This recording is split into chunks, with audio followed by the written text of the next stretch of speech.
Hey guys what's up, I welcome you all to Nihal CO3। तो आज हम आपके सामने डिस्कस करेंगे वुलर लेक यानी कि वुलर झील के बारे में आज हम बात करेंगे। तो वुलर झील की अगर मैं वुलर लेक की बात करूं तो ये मेरी कश्मीर वैली की बांदीपुरा डिस्ट्रिक्ट में सिचुएटेड है in the UT of Jammu and Kashmir. ये साउथ एशिया की लार्जेस्ट फ्रेश वाटर लेक्स में से एक है। और अगर मैं इंडिया की बात करूं तो इंडिया की सबसे बड़ी सबसे लार्जेस्ट फ्रेश वाटर लेक है। फ्रेश वाटर को अगर हम डिस्क्राइब करें तो दुनिया में जो पानी है, पानी को हम दो टाइप्स के पानी में डिवाइड कर सकते हैं। एक हमारा ओशन वाटर जो हमारा सी वाटर होता है, और एक हमारा फ्रेश वाटर होता है। फ्रेश वाटर, सी वाटर में काफ़ी सारे सॉल्ट्स होते हैं, वो डिजॉल्व होते हैं। और फ्रेश वाटर जो है it has got negligible amount of salts.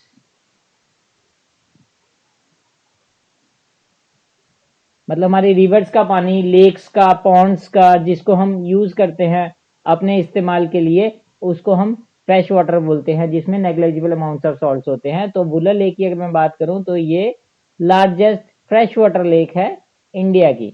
इसका निर्माण हुआ था बिकॉज ऑफ टेक्टोनिक एक्टिविटी। अगर मैं अर्थ के क्रस्ट की बात करूं, अर्थ का सबसे ऊपर वाला पार्ट जिसको हम लिथोस्फीयर बोलते हैं, जिससे हमारा क्रस्ट मोस्टली बना होता है, तो ये हम डिफरेंट प्लेट्स में ये डिवाइडेड होता है।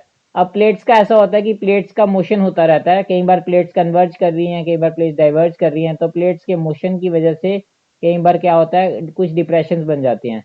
कुछ ऐसी जगह होती हैं जो नीचे की तरफ धंस जाती हैं, और उन जगहों में जब पानी भरता है तो वो निर्माण करती हैं लेक का। वुलर लेक को मोस्टली फीड करती है हमारी झेलम रिवर। झेलम नदी का पानी जो है वो वुलर लेक को फीड करता है, वुलर लेक में से निकलता है।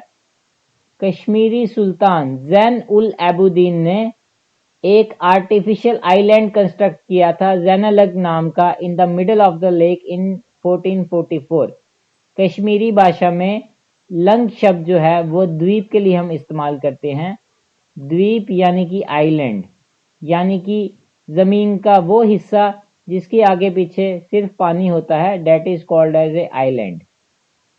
तो ज़ैनलंक नाम का एक आइलैंड जो है वो वुलर लेक के बिल्कुल सेंटर में सिचुएटेड है। और इसके कंस्ट्रक्शन को ऑर्डर कब दिया था कश्मीरी सुल्तान ज़ैनुल एबुद्दीन ने? 1444। All you remember this point. अगर मैं एंशिएंट टाइम्स की बात करूं तो सतीसर लेक का रेमिनेंट इसको माना जाता है। इसको सतीसर लेक का अवशेष माना जाता है, उसका बचा हुआ भाग। तो अगर मैं फौना की बात करूं तो टोटल जो फिश प्रोडक्शन है जम्मू एंड कश्मीर की, उसका 60% जो है वो कहां से आता है? वो वुलर लेक से आता है। लेक की अगर मैं साइज की, उसके एरिया की बात करूं तो इसका एरिया वेरी करता है depending upon the season.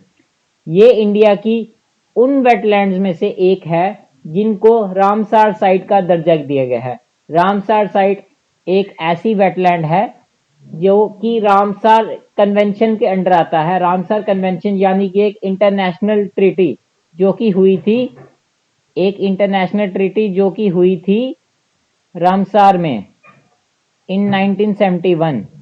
Ramsar site एक साइट है इन ईरान।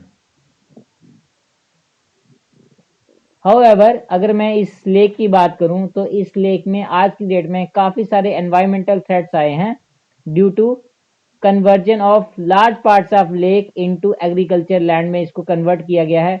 फर्टिलाइजर्स की वजह से इसमें पोल्यूशन हो रहा है, और इसके अलावा एनिमल वेस्ट जो है वो काफ़ी ज़्यादा कंट्रीब्यूट कर रहे हैं, जिनकी वजह से एनवायरमेंटल थ्रेट्स ये लेक जो है फेस कर रहा है।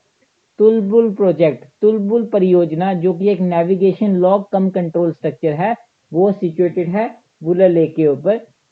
तुलबुल प्रोजेक्ट जो कि एक ऑनगोइंग डिस्प्यूट चल रहा है between India and the Pakistan since 1987। जब पाकिस्तान ने पहली बार ऑब्जेक्ट किया